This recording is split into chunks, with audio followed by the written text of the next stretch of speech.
Hey everyone. So today we're going to have a brief discussion about the function pointers and their usage. Now, before starting, let us say you have a requirement to develop a basic calculator app with just four basic arithmetic operations. Now, the calculator, it will take two numbers as an input and output a result. Basic functionality. Here on, in order to maintain modularity, we can classify these four different operations as four different functions and then output a result according to the command by the user using basic if-else statements. Looks easy, right? Yeah, it is. What if now the calculator needs to support 100 operations? You might think it is a cumbersome process, but I could still add more if-else statements. It works, but don't you think it would make your code a lot more messier?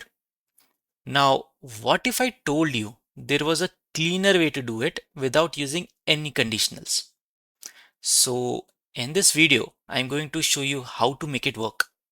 I will talk about the function pointers and their syntax, what is their need, and where can we use them along with the benefits they offer. Then finally, we're going to have a discussion about a real life example showcasing the use of function pointers. So let us go through basic pointers briefly. We all know for a program to run, it has to be first loaded in a RAM, including all the code as instructions as well as the data, where variables are stored in small memory locations with a certain address. Like here we have a variable a with a certain value and an a pointer which stores the address of a, and we can modify or access it as in when we want using a dereference operator. Similarly, let us consider this basic print function, and it contains an address too, but the difference here is it is stored in a read-only memory section of the program. Also, we can notice the syntax here, where first of all you need to mention the return type of the function followed by the pointer variable number along with the asterisk operator and then the parameters. So let us go through an example here where we have a certain my function and we are storing that function's address in this function pointer, which is returning actually void, and it is not taking any parameters, so it is blank here. Now here you can see that we don't have to use an ampersand in case of function pointers. So why is that? Because in case of functions, these names themselves, they return the address of that function. However, you can still apply ampersand and it would still be correct. So let us build this solution and find out. Okay, so we were trying to print the value and the address of the variable as well as for the function. So what did we observe here? First of all, the pointer, the value of a is 5, which is correct here because after dereferencing, and the value of address of a is also printed. But if you notice that if we are when we are trying to print the address of that function, then it is returning 1. Then why is that case? And even in case of function pointer, we are also noticing the same here. We are seeing that 1 is printed even though address of that function pointer is being printed correctly. Well, the reason for that is that there is no implicit conversion of function pointers to normal pointers, and we need to cast it to void pointer. Now, why is it so? That is a homework for you guys. So let us typecast it to void pointer, both of them, as well as the function pointer.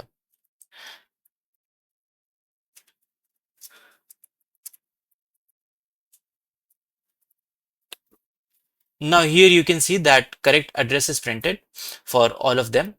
And also you might have noticed that if you need to use this function pointer to in order to access that function, you can just call with the parenthesis, and this function will be called.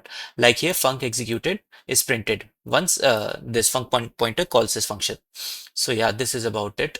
So moving on to some more examples. Here we have some more functions: take sum, take product, and print func pointer result. So Here you observe that it takes three integer parameters and returns an integer. So this is how the function pointer that would contain the address of take sum would look like.